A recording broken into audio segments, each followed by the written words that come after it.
RFI Convida. Sylvie Debs é especialista em cinema brasileiro e culturas populares, escritora e professora da Universidade de Estrasburgo.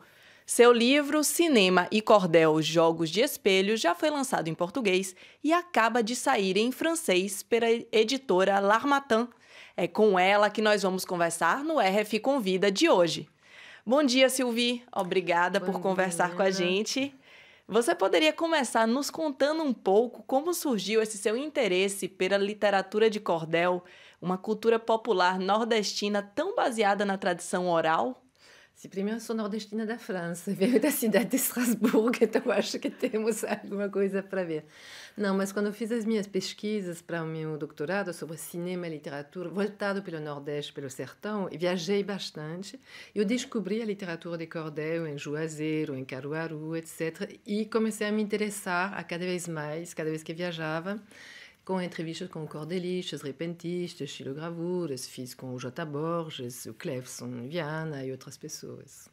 E qual que é a relação que você vê dessa literatura com o cinema? Não são artes tão diferentes? Parece, mas como eu estava fazendo essa pesquisa pelo doutorado, eu trabalhei com os filmes do Glauber Rocha, por exemplo, aí comecei a me dar conta que muitas das mise-en-scène, digamos, do Glauber Rocha estava bebendo nessas fontes da literatura de cordel e do universo do cordel, que sejam os ritmos, que seja até a fala, até Deus e o Diabo está escrito. Ele escreveu o roteiro como se fosse um cordel. Ele está cantando, né? Que o Sérgio Ricardo vai cantar a história do Manuel e Rosa, etc. E queria saber mais sobre essas relações entre o cordel e o cinema. E você acha que os próprios cordelistas têm noção da influência que a arte deles teve em outros tipos de cultura? Não, mas eu posso dizer, uma vez que me interessei também pelo cordel, eu descobri que na década de 30, 40, 50, muitas capas de cordéis utilizavam imagens dos atores e atrizes americanos. Então, quando saía um filme, eles pegam, porque achavam lindo essas imagens, porque na época não se fazia tanta estilogravura, então eles compravam nos jornais, por exemplo, em Recife, compravam essas fotos e utilizavam, sobretudo nos romances, que são as histórias de amor. Então você vê, de repente, ou até atores franceses como Maurice Chevalier na capa de um cordel, nessa época, que era a época de ouro do cordel, né? Entendi. E você percebeu nos pesquisadores brasileiros interesse em olhar também para essa cultura? Você chegou a ter contato com uma produção nacional sobre isso? Tem pesquisadores no Brasil que trabalham a literatura do cordel, mas especificamente a relação entre cinema e cordel, não. Então, esse realmente assim, foi assim, daí o interesse também, muitas vezes. O livro foi lançado primeiro no Brasil, porque os próprios pesquisadores, colegas, etc., querem saber mais sobre as minhas investigações sobre essas relações. E se a gente pensar no Brasil de hoje, o cordel ele ainda existe, claro, mas não tão forte quanto já foi. Existe algum outro tipo de literatura que você acha que tenha surgido nos últimos tempos e que pode ter essa força que o cordel teve regionalmente? Sim, mas o cordel, obviamente, não é mais esse cordel dos anos 60, mas ele continua bastante vivo. Ele está utilizando também os meios modernos. Ele está muito presente na internet. Eu vi recentemente, quando eu estava lá, até os repentistas que normalmente se respondia assim no presencial, fazendo esses pelo WhatsApp, esses desafios.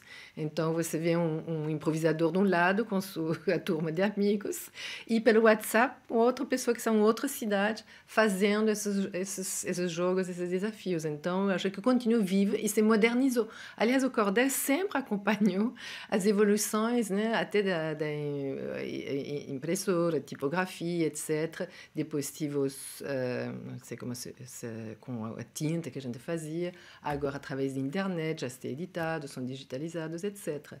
E no cinema foi muito interessante porque também cinema de animação está gostando muito do cordel. Então você tem muitos, no Animamundi em 2005, quem ganhou os primeiros prêmios, aliás, foi Ítalo Cajueiro, e com o filme adaptação de um cordel do J. Borges, A Moça que Dançou Depois da Morte.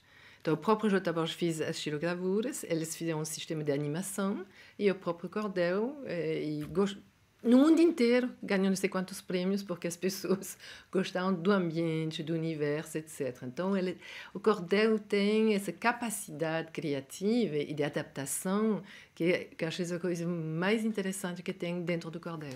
Então, essa interação entre o cordel e o cinema, ela continua acontecendo hoje. Como você citou Glauber Rocha, que é um exemplo histórico e marcante da cultura brasileira, mas continua criando coisas novas essa interação. Continua, você tem alguns documentários também que são feitos agora sobre cordelistas, então, ou, por exemplo, sobre o Patativa do Assaré, já tem vários que estão sendo feitos, e de vez em quando aparece assim,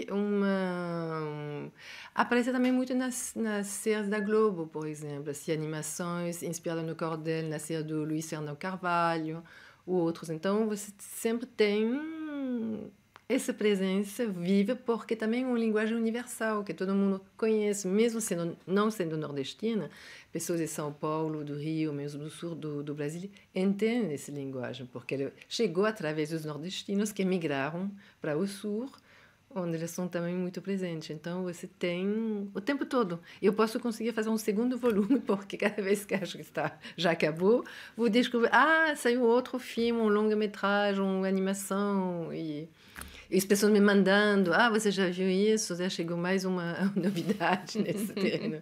Então, eu acho que o segundo volume faço com tranquilidade. Maravilha. E antes da gente terminar, eu queria te perguntar sobre uma outra vertente do seu trabalho, que é também ser diretora das Casas Brasileiras de Refúgio, que dão apoio e proteção para artistas exilados. Como que funciona esse trabalho e em que pé está isso no Brasil hoje? Então, Casas Brasileiras de Refúgio é o braço, digamos, brasileiro de um organismo internacional que é a ICORN, International Cities of Refugee Network, baseado na Noruega, nesse momento, que foi criado pelo Salman Rushdie na época quando ele foi perseguido pela fatwa do Imam Khomeini.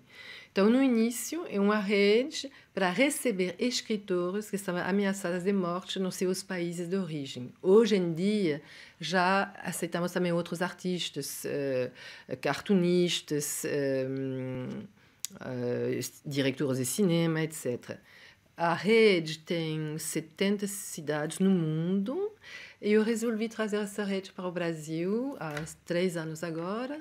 Comecei a trabalhar e a ICORN não é muito fácil, então eu coloquei cabra, porque cabra é esse animal nordestino também muito resistente. E comecei a trabalhar com as universidades. Então, a primeira universidade a entrar foi a UFMG, em Belo Horizonte. Assinaram um convênio há 1 ano e meio atrás e já estou recebendo, já é o 2º ano que tem um escritor da República Democrática do Congo, o Félix Caputu, que está recebido pela universidade. Ele aliás, já estudou português, hoje em dia já fala fluentemente português, e ele está dando várias aulas sobre cultura africana para os alunos, os estudantes da UFMG. E tem 4 outras universidades que são em negociações, tem a UFBA, tem Juiz de Fora, tem o Rio Preto, Sul de Bahia, que estão olhando como funciona o modelo para também poder entrar e adoptar um escritor ou um artista que vai ficar 2 anos com eles no Brasil. Muito obrigada. No RF Convida de hoje, nós conversamos com Sylvie Debs, especialista em cinema brasileiro e culturas populares.